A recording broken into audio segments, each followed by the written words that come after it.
You ask Tiger to calculate. This deals with linear inequalities with one unknown. The final result is x smaller than -7. Let's solve it step by step. Swap sides.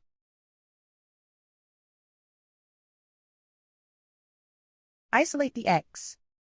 Divide both sides by -3. Whenever you multiply or divide by a negative, reverse the inequality sign.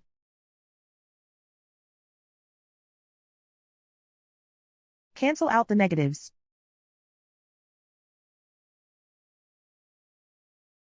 Simplify the fraction.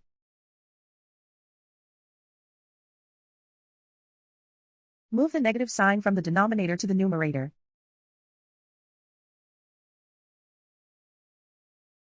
Find the greatest common factor of the numerator and denominator.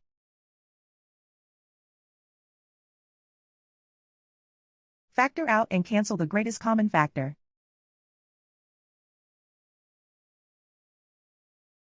Plot the solution on a coordinate grid.